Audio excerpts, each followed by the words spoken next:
मैं आफिया। मैं हमेशा से एक मुर्दा लाश नहीं थी। मेरी भी जिंदगी थी, खुशियों से भरी। लेकिन 2 साल पहले मुझे हैवानियत के साथ मार दिया गया। मैंने किसी का क्या बिगाड़ा था? मेरी क्या गलती थी? मेरे साथ ही ऐसा क्यों हुआ? आप ही बताइए, क्या मुझे कभी इंसाफ नहीं मिलेगा? नमस्कार, मैं सोनाली कुलकर्णी क्राइम पेट्रोल सतर्क की श्रृंखला में आपका स्वागत करती हूँ। कई बार मीडिया का दबाव केस सॉल्व करने में अहम भूमिका निभाता है। जब कोई केस अखबार की सुर्खियां बनता है, टीवी पर उसे लेकर डिबेट होती है, तो स्वाभाविक रूप से जनता भी उस केस से जुड़ती है, जिससे पुलिस और प्रशासन पर उस केस को सॉल्व करने का दबाव बढ़ता है। आफिया का केस भी अखबार और न्यूज चैनल पर काफी उछला। यही नहीं, इलेक्शन के दौरान चुनावी मुद्दा भी बना। पर अफसोस कि इंसाफ के बजाय आफिया की अम्मी नज़मा को सिर्फ खोखले वादे और झूठी उम्मीदें ही मिली। मानो आफिया की केस फाइल नेताओं के लिए वोट बटोरने का एक जरिया बन के रह गई। आइए जानते हैं क्या थी आफिया की कहानी।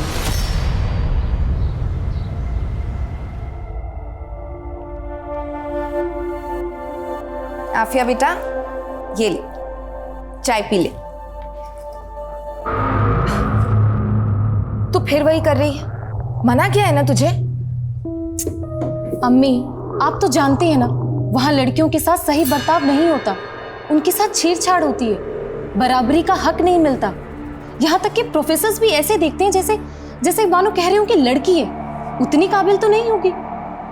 अरे आफिया, कॉलेज में तो होता ही है ये सब, और सिर्फ कॉलेज ही नहीं, हर जगह होता है। औरत और मर्द का ये फर्क खुदा ने बनाया है। नहीं अम्मी, खुदा ने मर्द और औरत बनाए, फर्क हमारी सोसाइटी ने बनाया। नज़मा, नज़मा, नज़मा, दरवाजा खोल। अशफाक, तुम्हें मना किया ना यहाँ आने के लिए? शौहर हूँ तेरा, और ये घर मेरा भी है। आपका नहीं, मेरे अब्बू का। देख, तू तो मेरे मुंह लग मत। क्या चाहिए तुम्हें अशफाक? अरे अपनी बीवी चाहिए। चलो तुम दोनों मेरे साथ। मैंने रजिया को मना लिया है, तुम दोनों अब मेरे साथ मेरे घर पे ही रहोगी। चलो। तुम्हारी दूसरी बीवी और बच्चों के साथ? क्यों? ताकि मेरे पीछे से तुम मेरे इस घर को बेच सको? देखो अशफाक, मैंने कभी तुम्हें अपना शौहर माना ही नहीं है। अरे तेरे मानने से क्या होता है? निकाह हुआ है हमारा। मैं इस निकाह को भी नहीं मानती। चलना पड़ेगा तेरे को मेरे साथ। चल चल चल। मुझे। हाथ छोड़िए मेरी अम्मी का, वरना मैं पुलिस कंप्लेन कर दूंगी। तो तू अब मुझे पुलिस की धमकी देगी? अगर तू मेरे सगी भाई की बेटी ना होती ना, तो कब का काट के दबना चुका होता तुझे। तुम लोग चाहे मानो या ना मानो, लेकिन दुनिया मानती है कि मैं तेरा शौहर हूं और इस आफिया का सौतेला बाप। और 3 बेटियां हैं मेरी, और मैं नहीं चाहता हूं इस आफिया के चाल चलन की वजह से उनके निकाह में दिक्कत आए। संभाल के रख अपनी बेटी को, और इसको कोई हॉस्टल भेजने की जरूरत नहीं है।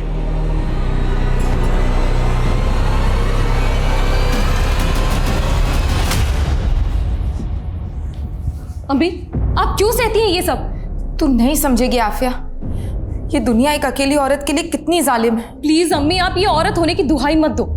ये बोलो कि आप कमजोर हो। किस बात का डर है आपको? हाँ, आखिर आप पुलिस कंप्लेन क्यों नहीं करती? शरीफ घर की औरतें पुलिस कोर्ट कचहरी के चक्कर में नहीं पड़ती बेटा। अरे अम्मी, आप समझते क्यों नहीं हो? मुझे वहाँ हॉस्टल में आपकी फिक्र लगी रहती है। अरे मुझे कुछ नहीं होगा, तू बस अपना ख्याल रख, और थोड़ा हंस दे। अब चल, पैकिंग करनी है ना, चल जल्दी।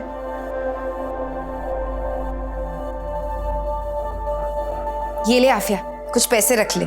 अम्मी, मैं मैनेज कर लूंगी। एंड आई नो यहाँ पर फैक्ट्री में आपको ज्यादा जरूरत पड़ेगी, और वैसे भी मैं वहाँ ट्यूशन पढ़ाती हूँ ना, उसके पैसे आने वाले, टेंशन मत लो। बहुत सयानी हो गई है तू, लेकिन मैं भी तेरी अम्मी हूँ, चुपचाप रख ले। और आफिया, ये देखना जरा, ये डॉक्टर है, बहुत पैसे कमाता है। अम्मी, आप तो चाहती थी ना कि मेरा निकाह ना हो अभी। आप चाहती थी कि मैं पढ़ाई करूं। तेरी इस अम्मी ने बहुत गलतियां की हैं, और मैं नहीं चाहती इन गलतियों का असर तेरी जिंदगी पर पड़े। तू बस निकाह कर ले, इससे मेरे कलेजे को सुकून मिलेगा। अम्मी, मैं निकाह करूंगी, जरूर करूंगी, लेकिन किसी के डर से नहीं, अपनी मर्जी से, अपनी खुशी से।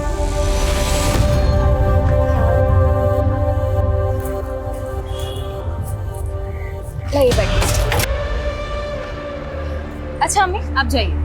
मैं रुकती हूँ ना बस आने तक। अरे अम्मी, आपको काम के लिए देरी हो जाएगी, आप जाइए ना, मैं बस लेकर चली जाऊँ। ठीक, ख्याल रखना अपना।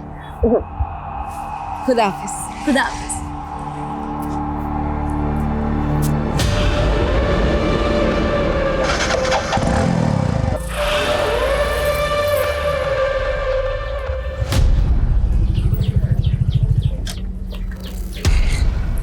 आफिया, क्या बिना मिले ही जा रही हो? नहीं, ऐसी कोई बात नहीं है। जा रही है वो आफिया अपने हॉस्टल। पता है ना क्या करना है।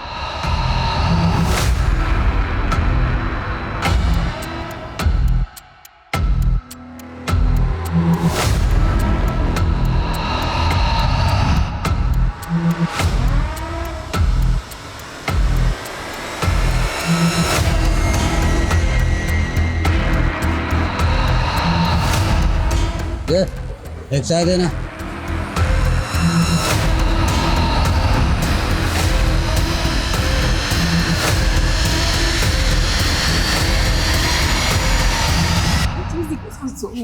हे गाइस, हाय, हमारी झांसी की रानी आ गई। यार तूने पोस्टर इतने कमाल के बनाया ना कि उन्हें देख के मजा ही आ गया, सीरियसली। पता है शगुन, पूरी रात लगी मुझे इन पोस्टर्स को बनाने में। अम्मी तक को टाइम नहीं दे पाई। तो तूने अपनी पूरी छुट्टी इस नुक्कड़ नाटक पे वेस्ट कर दी। और नहीं तो क्या। कमाल है तू भी। वो तो मैं हूँ। अच्छा लिसन, अभी मैं चली फ्रेशन अप होने, तुम लोग अपने गॉसिप कंटिन्यू करो। हाँ तुम्हें जरूरत भी है, जाओ। चल चल।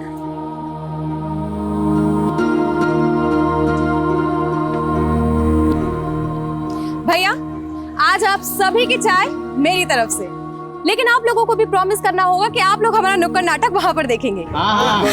ओके, लीजिए भैया, पैसे काटिए।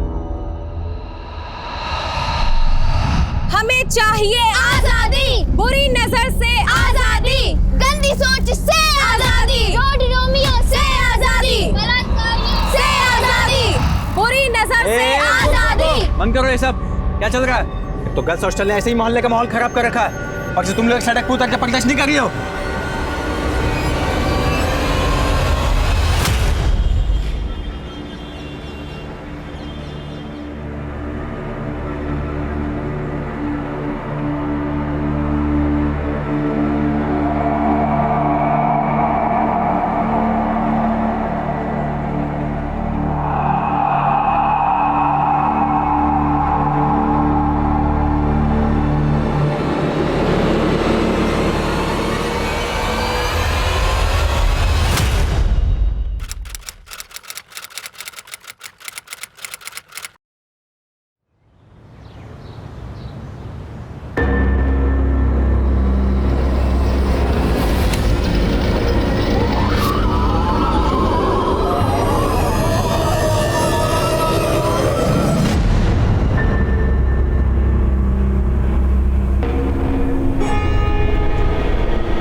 जय सर, आप यहाँ आपको इस वक्त ड्यूटी ज्वाइन नहीं करनी चाहिए थी। विनय, ड्यूटी फर्स्ट। काम है तो करना पड़ेगा ना। सर, इस तरह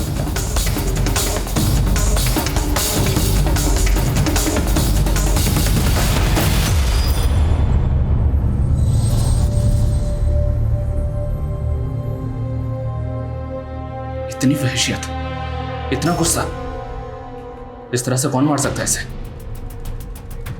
नाम क्या इसका? सर, लड़की का नाम आफिया खान, उम्र 21 साल, JMS कॉलेज की स्टूडेंट है और यहाँ हॉस्टल में रहती थी। ये देखिए सर, ये लेटर भी चिपका हुआ है। एक मिनट, चलो मिलते हैं तुमसे हम अगले जन्म।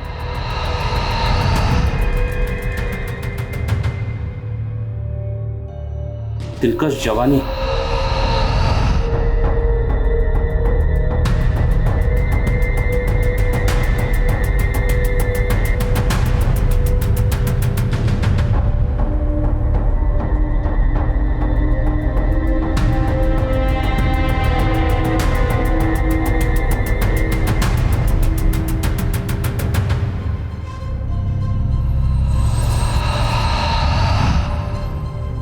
विनय, इसे उठाओ।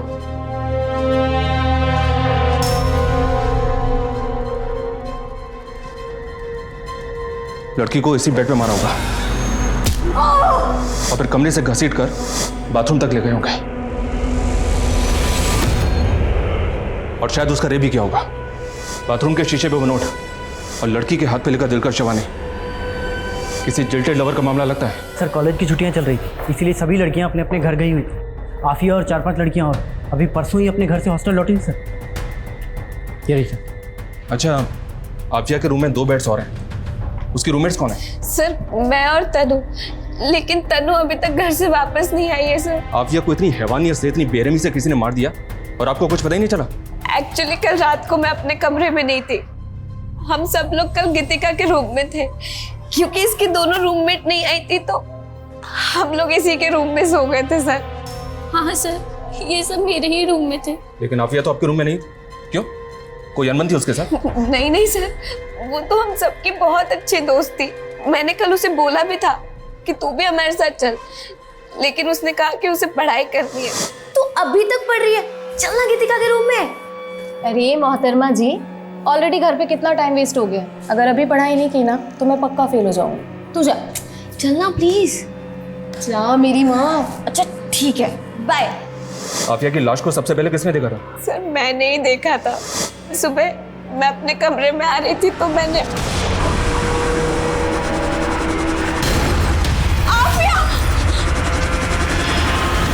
आफिया का किसी के साथ कोई अफेयर था? कोई ब्रेकअप हुआ था उसका? नहीं नहीं सर, जहाँ तक मैं आफिया को जानती हूँ ऐसा कोई भी नहीं था। हो सकता है कोई ऐसा हो जो उसे पसंद करता हो, कोई जिल्टेड लवर टाइप। नहीं सर, ऐसा कोई भी नहीं था। लेकिन सर इस हॉस्टल के बाहर की लड़कों से आफिया की कुछ प्रॉब्लम चल रही थी और कल भी कुछ हुआ था। हाँ सर, कल दोपहर को हम सब बाहर नुक्कड़ नाटक कर रहे थे, तभी आफिया की वहाँ कुछ लड़कों से लड़ाई हो गई थी। और ये क्या आजादी आजादी का नारा लगा रखा है? और कितनी आजादी चाहिए तुम्हें? आजाद तो मैं हूँ, लेकिन अब मुझे पूरी औरत जाति की आज़ादी चाहिए। हमें इज्जत चाहिए, बराबरी का हक चाहिए और हमें हमारे तरीके से जीने का अधिकार चाहिए। लेकिन ये बहुत बड़ी बात है, तुम जैसे लोगों को समझ में नहीं आई। चलो गर्ल्स। रुकना, कहाँ जा रही है? अभी मेरी बात खत्म नहीं हुई है। आइंदा किसी भी लड़की को उसकी मर्जी के बगैर हाथ मत लगाना। मुझे थप्पड़ मारा तूने? तेरी तो भाई छोड़ मुझे। छोड़ूंगा नहीं तुझे, सबके सामने नंगा करके रखूंगा। छोड़ूंगा नहीं तुझे मैं। गलती मेरी ही है सर। इन लोगों ने तो कहा था कि पुलिस में कंप्लेंट करते हैं, लेकिन मुझे लगा बाहर के लड़कों से कोई सीरियस प्रॉब्लम हो गई और पुलिस इन्वॉल्व हुई तो लड़कियों पर खतरा बढ़ जाएगा सर। लेकिन सर मैंने ये नहीं सोचा था कि मेरे चुप रहने से ये सब हो जाएगा। आपके हॉस्टल में और कौन कौन मेल है? बस एक गार्ड मेल है और यहाँ तो कुक भी फीमेल है। आफिया का रूम यहाँ 3rd फ्लोर पे है और इस 3rd फ्लोर पे आने के लिए सिर्फ एक ही रास्ता है, ये सीढ़ियों से। एक काम करो, उस सिक्योरिटी गार्ड को भी अपनी कस्टडी में लो और वो लड़के जिनके साथ आफिया का झगड़ा हुआ था। Okay sir.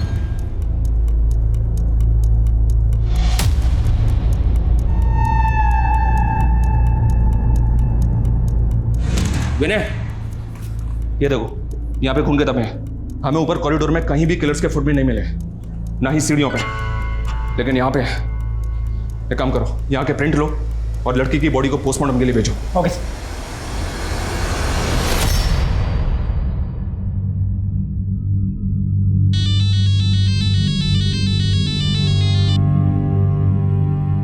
मना किया था ना मैंने कि आफिया को हॉस्टल मत भेजना, तूने उसे फिर से हॉस्टल भेज दिया। मर गई वो, अब चैन मिल गया तुझको।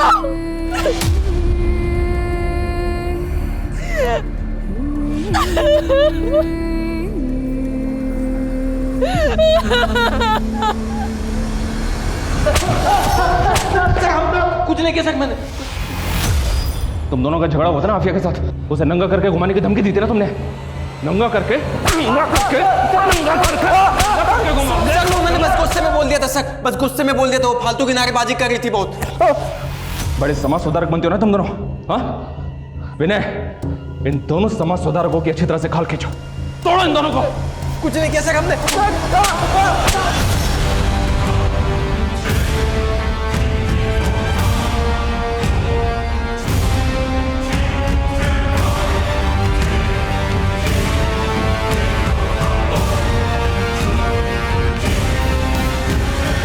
सर हमने गार्ड और उन लड़कों की हैंडराइटिंग को नोट पर लिखी हैंडराइटिंग से मैच किया है। सर मैच नहीं हो रही है और आफिया की पोस्टमार्टम रिपोर्ट भी आ गई है सर। सर पर गहरी चोट लगने की वजह से उसकी मौत हुई थी। और रेप? सर रेप तो कंफर्म नहीं हुआ, बॉडी पर कोई डीएनए तो नहीं मिला, लेकिन सर नोचने के निशान है।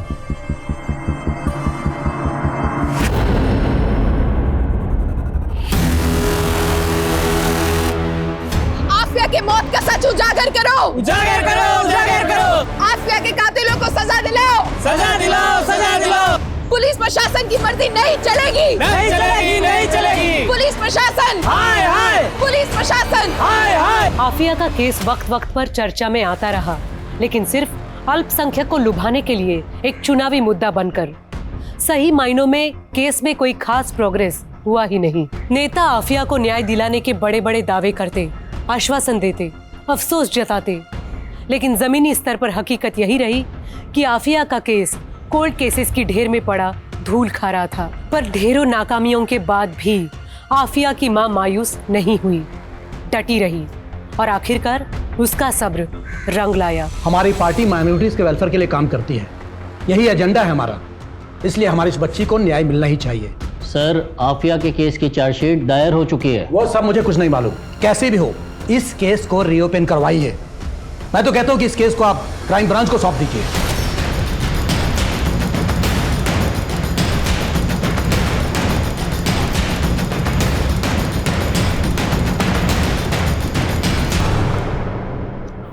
सर, इस केस में इन्वेस्टिगेशन करने जैसा कुछ है नहीं। आपको भी पता है ये सिर्फ एक पॉलिटिकल स्टंट है। लोगों को बहकाने के लिए किया जा रहा है। जानता हूँ जिंदल, लेकिन ऊपर से ऑर्डर्स है, इन्वेस्टिगेशन तो करनी पड़ेगी। चैन सर, ये केस ऑलमोस्ट सॉल्व हो गया है, चार्जशीट भी दायर हो चुकी है और आप कह रहे हैं कि इन्वेस्टिगेशन फिर से क्राइम ब्रांच करेगा। एनीवेज, हमने इस केस में संतोष को अरेस्ट किया है, ये बात तो आपको पता ही होगी। लेकिन किस बिना पे अरेस्ट किया था? ना तो संतोष की मां मानने को तैयार है, ना ही आफिया की मां मानने को तैयार है। मीडिया 50 सवाल ऊपर से खड़े कर रहा है कि जो आदमी ठीक से चल फिर नहीं सकता वो गर्ल्स हॉस्टल के 3rd फ्लोर पर बालकनी से कैसे जा सकता है। आशुतोष, कहीं ऐसा तो नहीं है कि तुमसे, तुम्हारी टीम से कहीं कोई गलती हुई है? मैंने सुना है कि उस दरमियान तुम किसी ट्रेजेडी से भी गुजर रहे थे। जी हाँ सर, लेकिन मेरी पर्सनल ट्रेजेडी का मेरी इन्वेस्टिगेशन के साथ क्या लेना देना? For me duty is first. I have tried my level best. मैंने ना तो इस केस में कोई कोताही बरती है और ना ही इस केस को रफा दफा करने की कोशिश की है। मेरे खबरों ने मुझे इन्फॉर्मेशन दी थी संतोष के बारे में कि वो एक हिस्ट्री शीटर भी है। और सर, आफिया की मौत के बाद भी ये संतोष हॉस्टल के बाहर एक चाय की दुकान पर बैठकर चाय पी रहा था, उसकी मौत की न्यूज़ देख रहा था। और जब पुलिस वहाँ से चली गई तो ये भी वहाँ से चला गया। आफिया को इतनी बुरी तरह से मारा पीटा गया। आफिया की माँ मीडिया में बार बार कह रही है कि उसके साथ रेप हुआ, लेकिन आपकी रिपोर्ट में रेप का कोई जिक्र ही नहीं है। आपकी रिपोर्ट कहती है कि आफिया के साथ रेप हुआ ही नहीं है। सर, आफिया की माँ लोगों की कही सुनी बातों में आ रही है। आफिया की बॉडी पर कपड़े नहीं थे, किसी को भी ऐसा लगेगा, लेकिन पोस्टमार्टम रिपोर्ट में रेप नहीं आया था। किलर ने आफिया को प्रेशर से मारा था सर। आई एम श्योर वो चोरी के लिए वहाँ आया होगा, आफिया के साथ झड़प हुई और उसने आफिया की जान ले ली। अगर हम तुम्हारी थ्योरी माने तो फिर वो आफिया को घसीट कर आफिया के रूम से वॉशरूम तक लेकर क्यों गया? वहाँ उसने आफिया के कपड़े निकाले, उन्हीं कपड़ों से उसके हाथ पैर बांधे, एक नोट भी छोड़ा। अगर कोई सिर्फ चोरी के मकसद से वहाँ गया था तो उसने इतनी हैवानियत क्यों दिखाई? Please explain me. संतोष ने खुद कबूल किया कि मर्डर उसी ने किया। ये देखिए, ये उसकी स्टेटमेंट है। आशुतोष, सस्पेक्ट से स्टेटमेंट कैसे ली जाती है कि मैं भी अच्छी तरह से जानता हूँ। किसी को इतना मारोगे, कुटोगे तो हाँ बोलेगा ही ना। सर, आपको जैसा लग रहा है वैसा बिल्कुल भी नहीं है।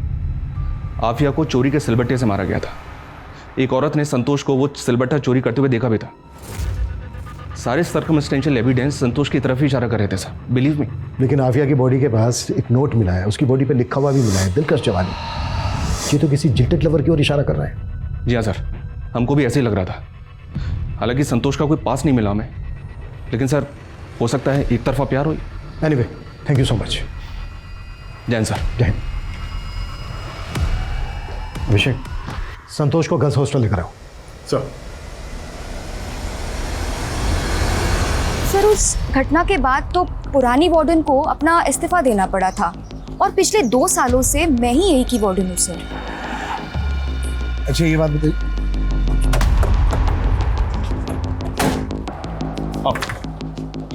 सर, ये संतोष है।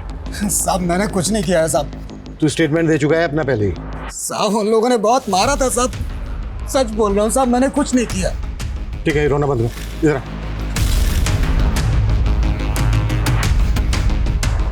आजा।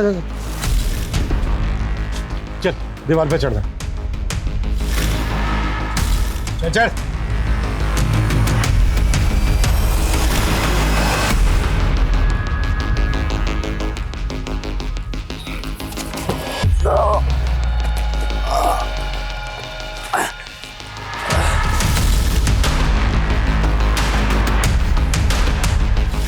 संतोष, इस बोरी को घसीटते हुए वॉशरूम तक लेकर जाए।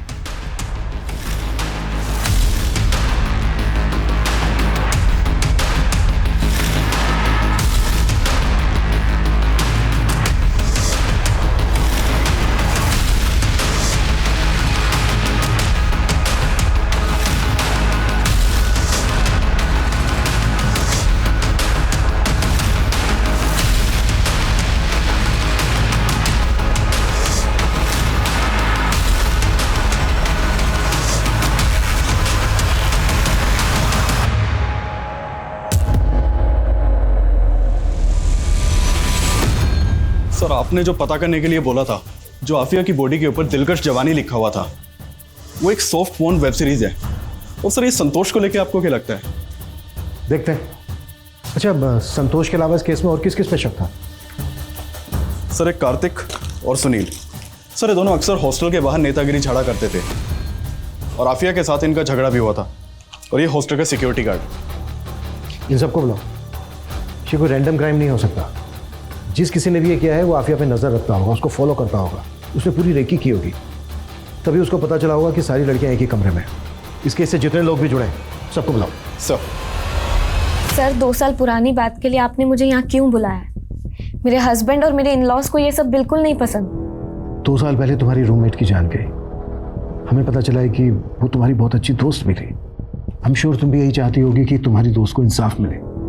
हम बस तुमसे ये जानना चाहते हैं कि उस दिन किस किस वक्त पर क्या क्या हुआ था। मैं आपको एग्जैक्ट टाइम तो नहीं बता सकती, लेकिन उस दिन क्या क्या हुआ मैं वो बता सकती हूँ। एक दिन पहले ही आफिया नागपुर से पुणे आई थी। सर, हम लोग अगले दिन कॉलेज गए। हॉस्टल के बाहर हम लोगों ने नुक्कड़ नाटक किया। वहाँ हमारा 2 लड़कों से झगड़ा हो गया था, जो हम पहले ही बता चुके हैं। सर, हम उसी रात गीतिका के रूम में चले गए थे पार्टी करने के लिए। हमारी आँख लग गई और हम वहीं सो गए। सुबह जब हमारी आँख खुली, हम वॉशरूम की तरफ गए तो हमने देखा कि आफिया की लाश वहाँ थी। इससे ज़्यादा हम और कुछ नहीं जानते सर। सर क्या बताऊं क्या हुआ था। 2 साल बीत चुके हैं इस बात को, और सच कहूं तो मुझे भी कुछ अच्छे से याद नहीं। तुम लोगों ने किसी तरह की कोई आवाज़ सुनी थी उस दिन? नहीं सर, एक्चुअली उस दिन हॉस्टल के आसपास कोई फंक्शन था तो बहुत शोर था, इसलिए कुछ सुनाई नहीं दिया। सर, वार्डन किरण शर्मा यहाँ से जॉब छोड़ के दिल्ली शिफ्ट हो चुकी है। मैंने उसे बुला लिया है। और वो दोनों लड़के अंकित और सुनील, उनका क्या हुआ? सर, वो दोनों भी पुणे छोड़कर जा चुके हैं। मैंने उन्हें भी इन्फॉर्म किया है।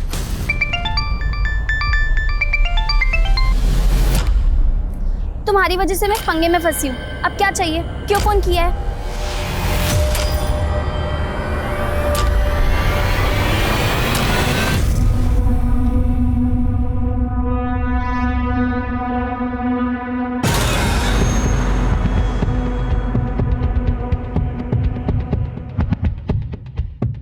अभिषेक, इंस्पेक्टर आशुतोष को बुलाओ। सर।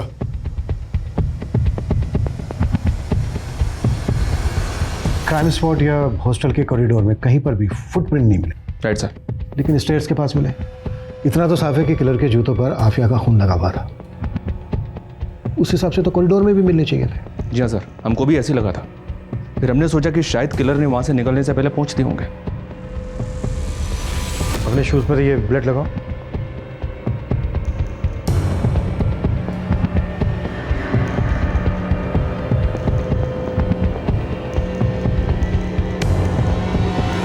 अभिषेक सर, साफ करो ये फुटप्रिंट।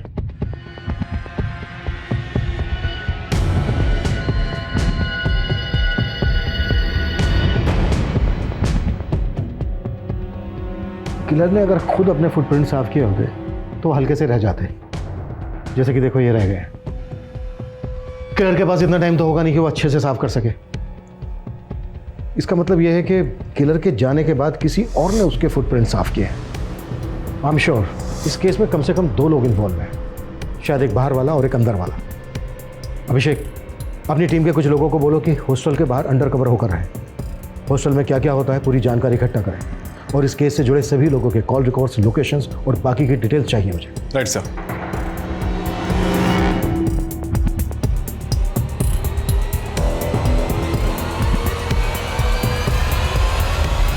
सर, लोगों की बातों से मैं इतना परेशान हो गई थी कि मुझे पुणे छोड़कर दिल्ली शिफ्ट होना पड़ा। और उस दिन जो कुछ भी हुआ था मैं पहले ही सब कुछ बता चुकी हूँ। इसके अलावा मुझे कुछ भी नहीं पता। सर उस वक्त अक्ल नहीं थी, इसलिए नेता वेता के चक्कर में लगे रहते थे। लेकिन अब बात समझ में आ गई कि जब घर में पैसे और नौकरी की बात होती है, कोई नेता हाथ थामने नहीं आता। सर पहले ही हमारी बहुत बदनामी हो चुकी है, बीवी बच्चे वाले हैं सर हम। सर बहुत मुश्किल से हमने फिर से अपनी ज़िंदगी शुरुआत की है, अब हमें बख्श दीजिए सर। हमें पुलिस वालों ने बहुत मारा साहब, हम तो बोल बोल कर थक गए थे कि हमने कुछ नहीं किया। वो तो माता रानी का शुक्र है कि आप लोगों ने उस राक्षस को पकड़ लिया, वरना तो हमें सूली पर चढ़ा देते। गरीब की सुनता ही कौन है। सर कोई छोटा सा भी ऐसा क्लू नहीं मिल रहा है जिससे हम ये जान पाए कि इसमें किसी और की इन्वॉल्वमेंट है, पर हम कोशिश कर रहे हैं sir. I will keep you update sir. Abhishek sir, call records की क्या अपडेट है? सर ये उन सबके ही मोबाइल रिकॉर्ड्स हैं सर, बाकी सब तो क्लीन है। एक बस गीतिका के मोबाइल पे नागपुर से कॉल आ रहे थे, वो भी आफिया के घर के पास के पीसीओ से।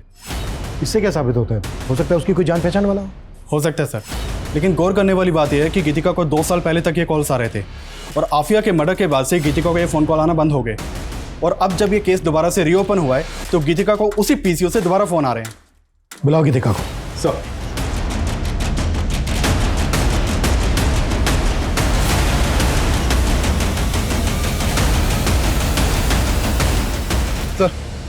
सर कुछ तो गड़बड़ लग रही है। सर गीतिका को बुलाने के लिए एक टीम उसके रेंटेड घर पे भेजी थी, तो नेबर से पता चला कि वो तो घर छोड़ के जा चुकी है। तो आपका शक सही था कि हो ना हो इस केस में 2 लोग शामिल हो सकते हैं और कहीं ना कहीं ये दूसरी शख्स गीतिका ही हो सकती है। ये भी तो हो सकता है ये केस रेप केस हो ही नहीं, इसमें दुश्मनी का एंगल हो, किसने दुश्मनी निकाली हो आफिया के साथ। पुलिस को गुमराह करने के लिए क्राइम सीन को इस तरह से सजाया गया कि जिल्टेड लवर और रेप एंड मर्डर का केस हो। अभिषेक पता करो कि गीतिका इस वक्त कहाँ पर है और नागपुर से गीतिका को फोन कौन कर रहा था। आफिया की माँ से भी पूछताछ करो, शायद वहाँ से कुछ पता चले। सर गीतिका? नहीं, मैंने गीतिका को कभी फोन नहीं किया, मैं तो उसे अच्छे से जानती भी नहीं हूँ। देखिए कॉल्स तो आपके एरिया से आते थे, उसका कोई दोस्त या कोई जानने वाला? मैं किसी को नहीं जानती। ठीक है।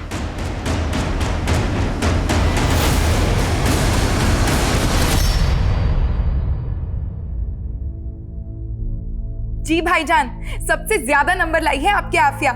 अखबार के दूसरे पन्ने पर उसका फोटो भी छपा है। हाँ, आगे जैसा आफिया चाहे। खुदा हाफिज।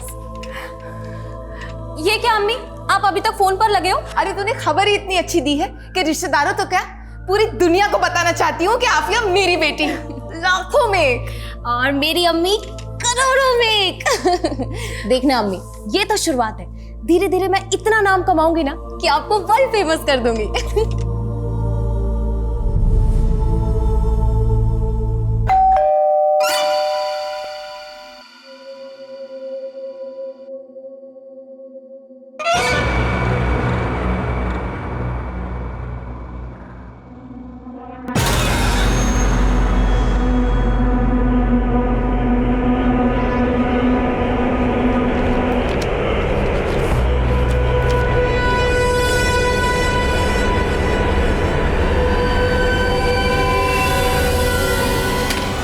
लिखा है कि बेटे सिद्धार्थ ने मेरी बच्ची को मारा है।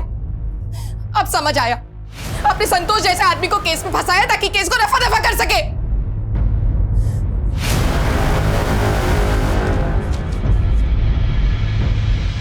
सर मैंने कहा ना आपसे, मैं किसी आफिया को नहीं जानता, बस न्यूज में देखा था 1-2 बार। हमने तुम्हारी 2 साल पहले की मोबाइल डिटेल्स निकलवाई थी। आफिया की फ्रेंड शगुन, जानते हो ना, बहुत बातचीत होती थी, दोनों में टच में थे, मिलना जुलना भी था। हाँ सर, मेरा सिद्धार्थ के साथ अफेयर चल रहा था। सर मैंने आपसे एक बात छुपाई थी। असल में उस रात हम सारी लड़कियां गीतिका के रूम में छुपके से पार्टी कर रहे थे, जिसमें मैंने सिद्धार्थ को भी बुलाया था।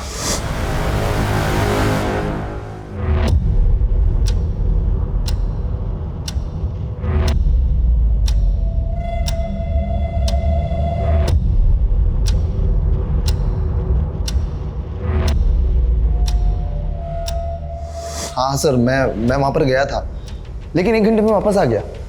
उसके बाद वहाँ पर क्या हुआ मुझे कुछ नहीं पता सर। सर सिद्धार्थ झूठ बोल रहा है। हम लोग तो बीच पार्टी से ही निकल गए थे और निकलकर हम लोग दूसरे कमरे में चले गए थे।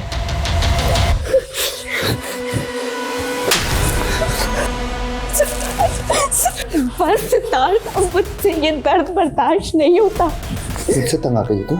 हाँ? मर जाके तो।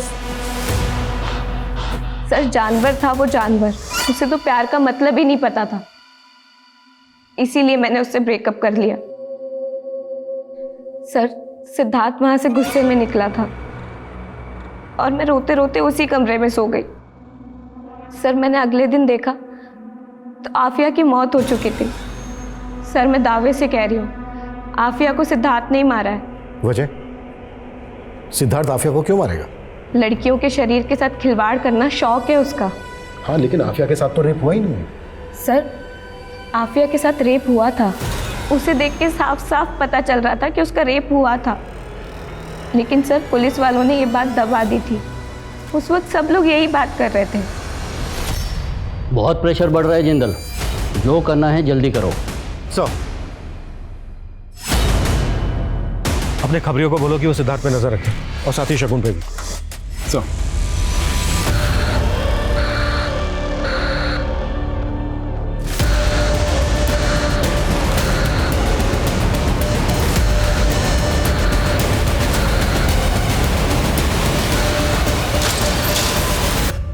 सर ये सिद्धार्थ तो बार बार यही कह रहा है कि वो उस रात वहाँ था ही नहीं।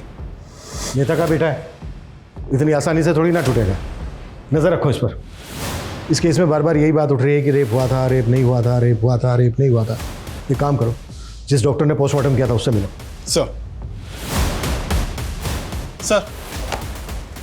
सर आफिया की बॉडी के ऊपर ब्रुटैलिटी के निशान थे, खरोंच, बाइट मार्क्स, लेकिन डॉक्टर का कहना है कि उसका रेप नहीं हुआ था। अभिषेक, आफिया के स्केलेटन की दोबारा से जांच करवाओ, हो सकता है वहां से कुछ मिल जाए। कोर्ट उसके घर वालों से परमिशन लो। Yes sir.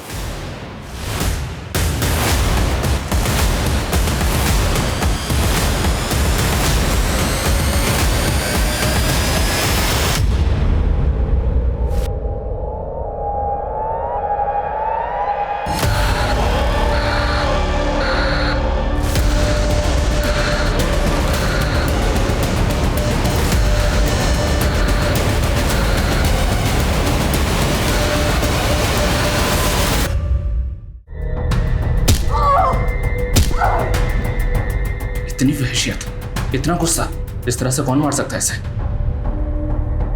इस केस में कम से कम 2 लोग इन्वॉल्व हैं, शायद एक बाहर वाला और एक अंदर वाला।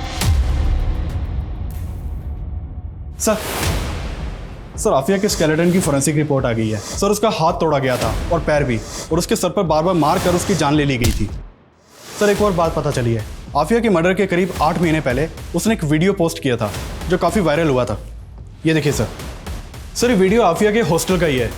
इसमें वॉशरूम में एक आदमी एक लड़की का वीडियो बना रहा है। सर एक और बात, हॉस्टल का सिक्योरिटी गार्ड जिसने हमसे ये बताया था कि इस कांड के 6 महीने के बाद उसने ये नौकरी छोड़ दी थी और वो अपने गांव चला गया था। सर पता चला है कि वो पुणे में ही और बिजनेस कर रहा है। खबरियों ने बताया कि आफिया के मर्डर के बाद उसके पास काफ़ी पैसे आना लगा था। बुलाओ। सर बताते हैं साहब, हमें ये पैसे उस हॉस्टल की वार्डन किरण मैडम ने दिए थे। किरण मैडम शादीशुदा थी, लेकिन यहाँ अपने पति से अलग रहती थी और उनका अफेयर भी चल रहा था अनिल राठी के साथ में। वो हमेशा यहाँ आया जाया करता था और उसका आफिया के साथ में पंगा भी हुआ था। उसकी इतनी हिम्मत हुई कैसे? हर जगह मेरी बेइज्जती हो रही है। अरे तुम्हें ताका-झाकी करने की जरूरत क्या थी? और वीडियो बनाया क्यों? तुम्हारे चक्कर में मेरी भी जॉब जाएगी। आफिया प्लीज, अनिल से गलती हो गई और वो वीडियो सोशल मीडिया से हटा दो। और अगर कॉलेज कमेटी पूछे तो बोलना कि वीडियो बिल्कुल नकली था। सॉरी मैम, लेकिन मैं ऐसा बिल्कुल नहीं करूँगी। आफिया, बहुत तमाशा हुआ था साहब हॉस्टल कमेटी में। अनिल का आना जाना भी बंद करवा दिया था। कमेटी ने वार्डन मैडम को एक मौका दिया था, लेकिन उसके बाद भी अनिल अक्सर छुप छुप कर वहाँ आया करता था। उस रात भी आया था? पता नहीं साहब, हम सो गए थे। जब सुबह उठे तो देखा कि किरण मैडम वहाँ जूते के निशान साफ कर रही थी। और अब तो वार्डन मैडम ने अपने पति को छोड़कर अनिल से शादी भी कर ली है। हाँ, मैं किरण से मिलने जाता था, लेकिन उस रात नहीं गया था। तो फिर गार्ड को इतने पैसे क्यों दिए थे? सर गार्ड ने मुझे फुटप्रिंट साफ करते हुए देख लिया था। वो मुझे ब्लैकमेल कर रहा था और मुझे लगा कि रात में अनिल आया हो। आफिया को बहुत बेरहमी से मारा गया था और आपके और अनिल के पास तो मोटिव भी था आफिया को तड़पा तड़पा के मारने का। सर सच में मैंने कुछ नहीं किया। लेकिन किरण का तो कहना है कि ये सारा किया धारा तेरा ही है। नहीं नहीं, उसे कुछ गलतफहमी हुई थी। मैंने ऐसा कुछ नहीं किया सर। अनिल ने तो एक्सेप्ट कर लिया है कि उसने आफिया को मारा था। क्या? सर मुझे उस समय लगा भी था, लेकिन अनिल ने मुझे यकीन दिला दिया कि आफिया के खून से उसका कोई लेना देना नहीं है। या तो इस अनिल ने वाकई में कुछ नहीं किया है, या फिर ये दोनों बहुत अच्छी एक्टिंग कर रहे हैं। सर नागपुर से शकील का फोन है। हेलो, ठीक है, मैं चेक करता हूँ। सर शकील बता रहा है कि जिस पीसीओ से गीतिका को फ़ोन किया जाता था उसके पास एक सीसीटीवी मिला है। उसने उन कॉल के टाइमिंग को सीसीटीवी की फुटेज के टाइमिंग से मैच किया तो उसमें एक औरत दिखाई दी है। सर शकील ने उसका वीडियो भेजा है, ये देखिए फुटेज। तुरंत नागपुर के लिए निकलो, पता करो ये औरत कौन है और इस औरत की फोटो आफिया की माँ नज़मा को भी दिखाओ। सर।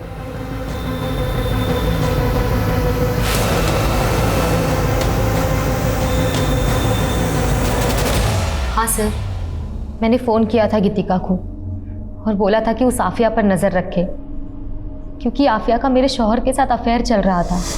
क्या है ये? हाँ, क्यों उसकी फोटो अपने वॉलेट में लिए घूमते फिरते हो? हाँ, मैं प्यार करता हूँ आफिया से और निकाह भी करके रहूंगा। मैं आफिया का पीछा किया करती थी ये जानने के लिए कि वो मेरे शौहर से मिल रही है या नहीं, लेकिन मैं पुणे में उसका पीछा नहीं कर सकती थी, इसलिए मैं उसके हॉस्टल की एक लड़की गीतिका से मिली। मैंने उसको पैसे का लालच दिया तो वो तैयार हो गई। कहीं ऐसा तो नहीं है कि अपने गुस्से की वजह से तुमने ही आफिया के साथ ये सब कुछ करवाया? नहीं सर, मुझे क्या पड़ी है मैं किसी के साथ कुछ करूं। ऐसी लड़कियों को ऊपर वाला खुद ही सजा देता है और उसका तो पूरा खानदान ही ऐसा है। मतलब? सर उसके अम्मी को उसके अब्बू ने गुस्से में तलाक दे दिया था, फिर वापस है बीवी के पास रोते हुए। अपने शौहर से वापस निकाह करने के लिए उसको पहले अपने देवर अशफाक से निकाह करना पड़ा, ताकि अशफाक नज़मा को तलाक दे और नज़मा फिर से अपने शौहर के साथ निकाह कर सके। जी, लेकिन उससे पहले उनको हार्ट अटैक आ गया और उनकी मौत हो गई। लेकिन उनकी मौत के बाद अशफाक ने नज़मा को तलाक नहीं दिया, उल्टा दोनों माँ बेटी का जीना हराम कर रखा था। अशफाक जानता था कि अगर वो नज़मा को तलाक दे देगा तो इतने बड़े घर की मालकिन वो दोनों माँ बेटी अकेले बन जाएंगी।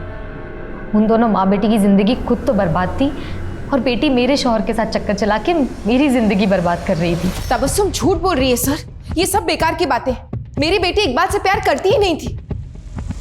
तुझे मेरी कसम, बता क्या कुछ चल रहा है तेरे इकबाल के साथ? अम्मी कम से कम आप तो मेरा यकीन कीजिए, इकबाल भाईजान को मैं सिर्फ अपना भाई मानती हूँ और कुछ भी नहीं। लेकिन ये बात आपने हमसे पहले क्यों नहीं बताई?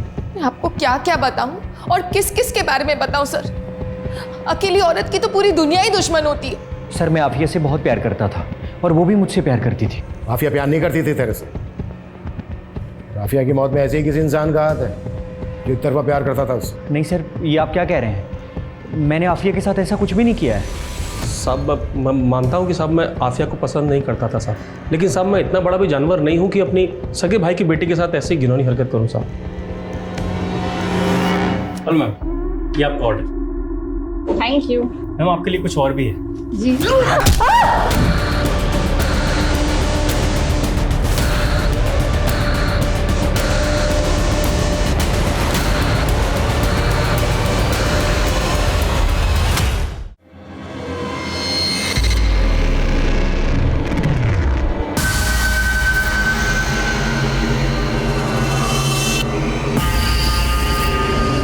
नहीं सर, मेरा सिद्धांत के साथ कोई अफेयर नहीं है। वो मेरे ऊपर प्रेशर डाल रहा है कि मैं शादी के बाद भी उसके साथ फिजिकल रिलेशन बनाऊं। सर वो आज भी मुझे बहुत मारता है। तो तुम उसकी बात मानती क्यों? क्योंकि सर अगर मैंने ऐसा नहीं किया तो वो मेरे पति को जान से मार देगा। इसलिए तुमने सिद्धार्थ को फंसाना चाहा झूठ बोलकर, और नज़मा को भी वो लेटर तुमने ही लिखा था ना? हाँ सर, लेकिन सर मैं सिद्धांत को फंसा नहीं रही हूँ। उस जैसा जानवर ही एक लड़की का ऐसा हर्ष कर सकता है। सिद्धांत के अगेंस्ट केस करो, चुप बैठी रहोगी कुछ नहीं होगा, और अगर तुम सही पुलिस तुम्हारा साथ देगी। सर मैं पहले भी कह चुका हूं आप लोग से, मैं वहाँ गया ज़रूर था, लेकिन फिर मैं वहाँ से निकल गया और उसके बाद वहाँ पर क्या हुआ मुझे कुछ नहीं पता। इससे ज़्यादा सर मुझे कुछ नहीं कहना। अंकित और सुनील का झगड़ा था आफिया के साथ। इन दोनों के पास मोटिव बनता है। हो सकता है इन दोनों के कहने पर ही ये गार्ड ने काम किया हो, क्योंकि गार्ड अच्छी तरह से जानता था कि अनिल का भी झगड़ा था आफिया के साथ। अगर वो सब करेगा तो डाउट जो है अनिल पे जाएगा। सर ये कांड खुद अनिल भी तो कर सकता है, क्योंकि उसके पास सीधा मोटिव था। मोटिव तो तबस्सुम और इकबाल के पास भी था, और मोटिव अशफाक के पास भी था।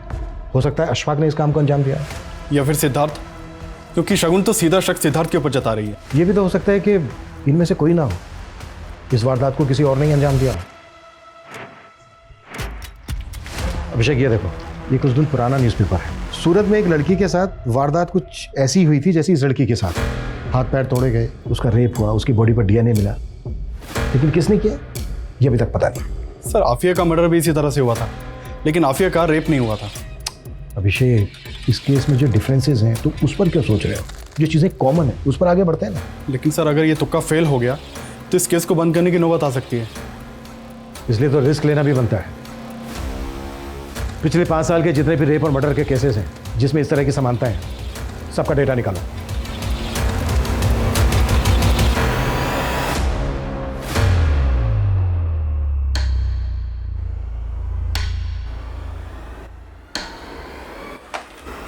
सर हमारे केस से सिमिलर 5 केसेस मिले हैं, भोपाल, गया, सूरत, धर्मशाला और औरंगाबाद में। सर सारे विक्टिम्स को तड़पा कर मारा गया था। इन 5 केसेस में सर 3 विक्टिम्स को मारने के बाद उनके साथ रेप किया गया था। डीएनए के ट्रेसेस तो मिले, लेकिन पुलिस किलर को नहीं पकड़ पाई। इन विक्टिम्स की बॉडी पे जो डीएनए मिला है मैच करो, देखो किलर सेम है क्या। सर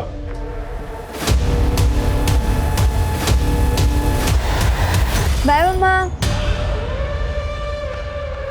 सर डीएनए रिपोर्ट आने में तो अभी टाइम लगेगा, और सर फिलहाल इन 5 लड़कियों में अभी तक कोई लिंक नहीं मिला है।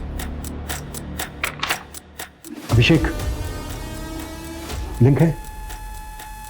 याद है हॉस्टल की वो लड़की, क्या नाम था उसका? गीतिका। गीतिका ने कहा था कि उस रात हॉस्टल के आसपास कोई फंक्शन चल रहा था। ये देखो, इन सारे केसेस में भी आसपास कोई ना कोई फंक्शन चल रहा था। अभिषेक, पता करो इन सारे फंक्शंस में कोई आदमी कॉमन है क्या? सर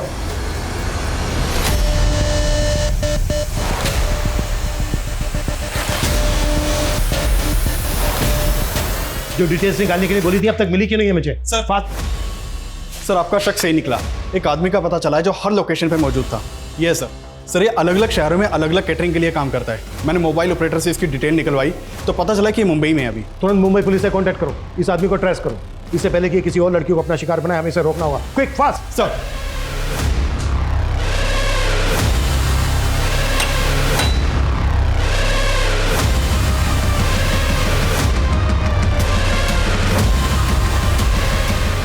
मैडम आपका order. Thank you. 1 minute ma'am.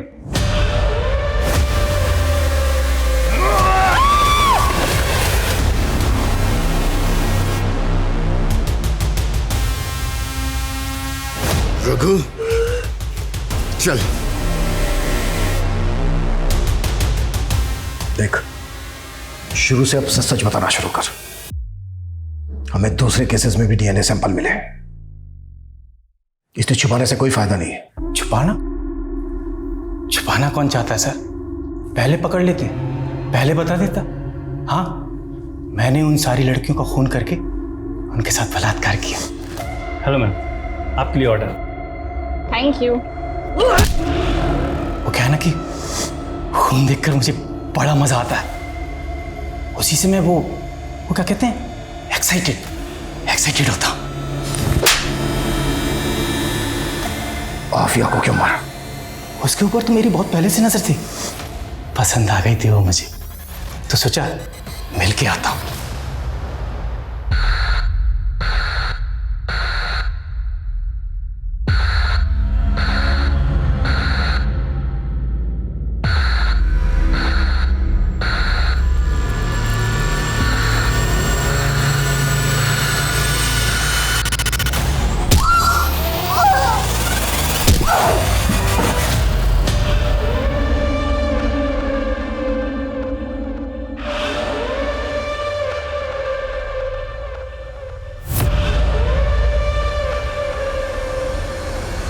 तो कुछ लड़कियों की डेड बॉडी के साथ रेप करता था, कुछ लड़कियों की डेड बॉडी के साथ रेप नहीं करता था।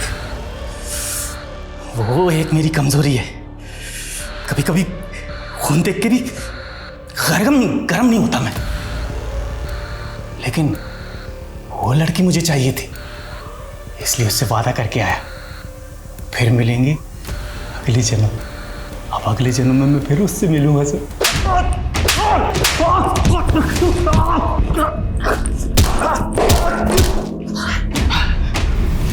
ये तेरा आखिरी जन्म है। इस वक्त रघु न्याय की हिरासत में है। पुलिस जल्द ही उसके खिलाफ कोर्ट में चार्जशीट फाइल करेगी। रघु ने अपने स्टेटमेंट में यह कबूल किया कि पिछले 3 सालों में उसने कई लड़कियों को मॉलेस्ट किया था। उनके साथ जबरदस्ती की थी, लेकिन कभी किसी लड़की ने रघु के खिलाफ शिकायत दर्ज कराने की हिम्मत नहीं की और शायद इसी वजह से रघु की हिम्मत और बढ़ी। रघु का कोई क्रिमिनल रिकॉर्ड ना होना भी एक अहम वजह था कि इतने सालों में रघु कभी पुलिस की रडार में नहीं आया। हमारा डर ही रघु जैसे विकृत लोगों का हथियार होता है। आफिया एक निडर लड़की थी। वो इस बात को अच्छी तरह से समझती थी कि लड़कियों की खामोशी ऐसे मंचलों का हौसला बढ़ाती है। आफिया अब वापस लौटकर नहीं आएगी, लेकिन आफिया के भीतर अपने स्वाभिमान के लिए लड़ने का जो जज्बा था, उससे हम सबको सीख लेनी चाहिए। औरतों के लिए सुरक्षित समाज बनाने के लिए जरूरत है इस सितम के खिलाफ आवाज उठाने की। जब तक हम चुप रहेंगे, सितम का ये सिलसिला यूं ही चलता रहेगा। ये चीखें खामोश नहीं होंगी। अब मैं सोनाली कुलकर्णी आपसे विदा लेती हूँ। फिर मिलेंगे क्राइम पेट्रोल सतर्क जस्टिस रीलोडेड के एक नए केस के साथ। तब तक मास्क पहने, सैनिटाइजर का इस्तेमाल करें और सोशल डिस्टेंसिंग का ध्यान रखें। अपना और अपने परिवार का ख्याल रखें। देखते रहिए क्राइम पेट्रोल सतर्क जस्टिस रीलोडेड। जय हिंद।